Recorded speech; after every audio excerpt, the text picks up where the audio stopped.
everyone, NornQueenAlexis, and welcome back to this 9th edition rules review type thingy. We have gone over almost all of the phases in the game, and now it is time for the most pointless phase of the entirety of 40k, which is the morale phase. Now, I did cover morale in an earlier video, but since we are going through the actual core rulebook, it pays to actually know all of it. Right? Right. I believe so. Well, let's take a look. Morale phase is broken up into two separate phases, which is the morale test and unit coherency checks, which is actually something really new to this edition, considering that unit coherency was completely pointless in the other editions. In fact, it literally just said you just need to walk back to your buddy and keep your partner, your accountability buddy. So, with that being said, what the heck are these? Morale tests.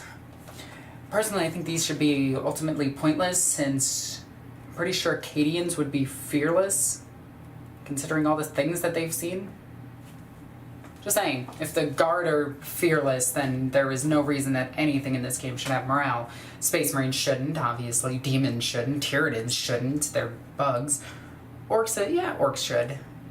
Unless there's enough of them. But anyway, then my thoughts aside, let's get into morale.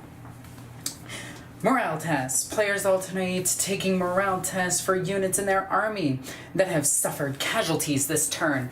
Ah, poor Jenkins, he was too young. Got exploded by a vaporizing beam of a Necron phase shifter. I have no idea if I'm actually saying things that are real. But anyway, or Gauss Annihilator. Yeah, or it's that one guy from the cinematic who just gets his entire face melted, and that girl just looks like, holy crap, this is gonna give me PTSD for the rest of my existence. Anyway,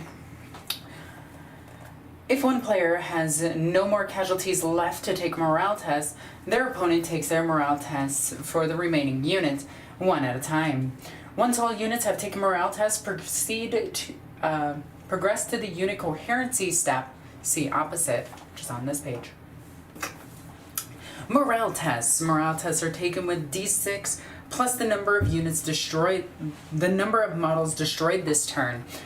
Does that mean per unit or just in general? Anyway. Unmodified rolls of ones always succeed. No models flee. If a morale test exceeds the unit's leadership, one model must flee and the remaining models must take a combat action test. But what is a combat action test? Well, I'm glad you asked, because settle in, this is going to be a whole level of stupid that I did not expect. I was honestly expecting, you know, something similar to 8th edition, but no, they just jumped the shark with this one, and it is kind of crazy. Reminds me of 5th edition's outnumbered test, but I digress. So, combat attrition test, which I said combat action test. I knew that I was going to say combat action test, and I tried not to. Combat attrition tests. Roll 1d6 for each remaining model in the unit. For each one on the one additional model flees. Strength. Subtract 1 from the combat attrition test if the unit is below half strength.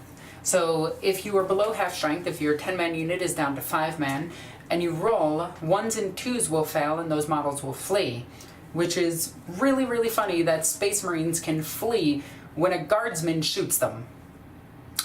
Just saying. That is really, really, really, really, really funny. Anywho.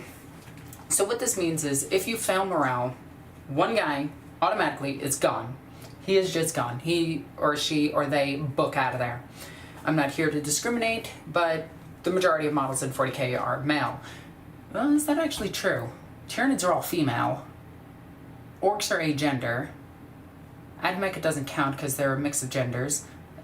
Eldar doesn't count, they're a mix of genders. Tau doesn't count because they're a mix of genders. Knight doesn't count, it's a mix of genders. But Space Marines make up the bulk of players, so I would say it still counts. Okay.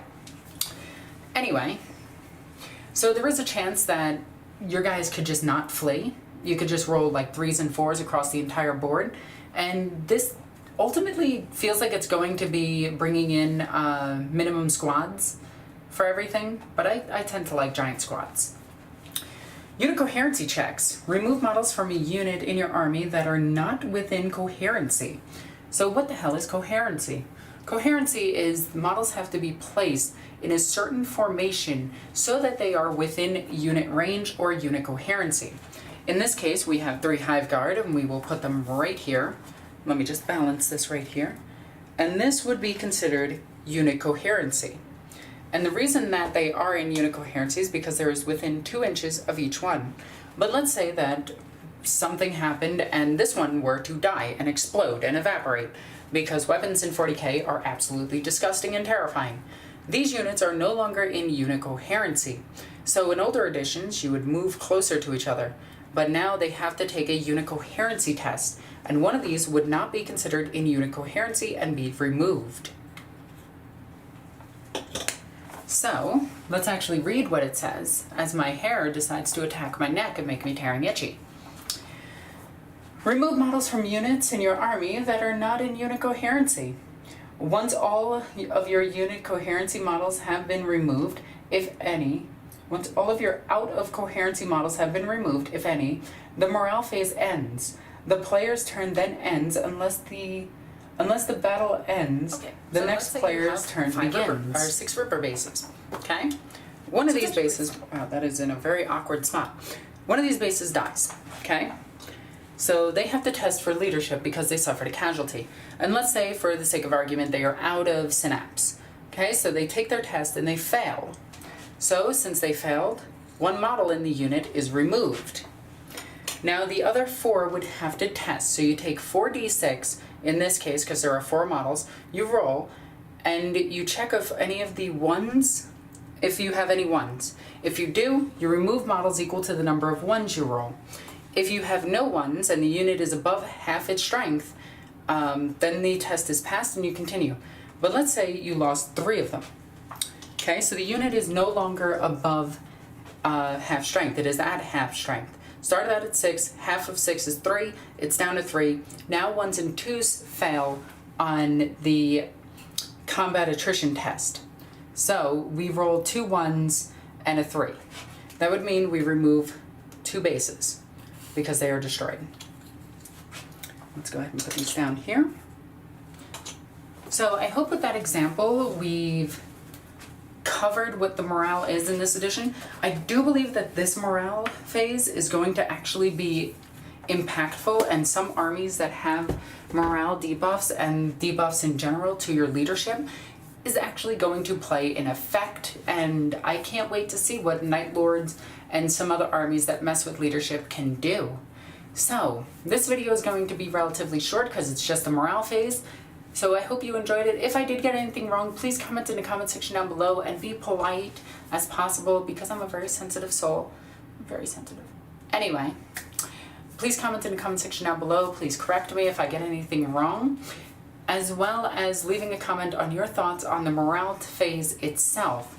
Also, while you're down there, please be sure to check out all the links in the description down below. There you can follow me on all sorts of social media, including Twitch, Twitter, Instagram, and Facebook. You can also check out my Patreon. Patreon makes this channel possible, and I want to thank all of my patrons because you guys are awesome and making it so that I don't have to do blue-collar work because I hate it. No, I can't do that. Nope. Anyway, guys, as always, I'm NornQueenAlexis. I love you guys.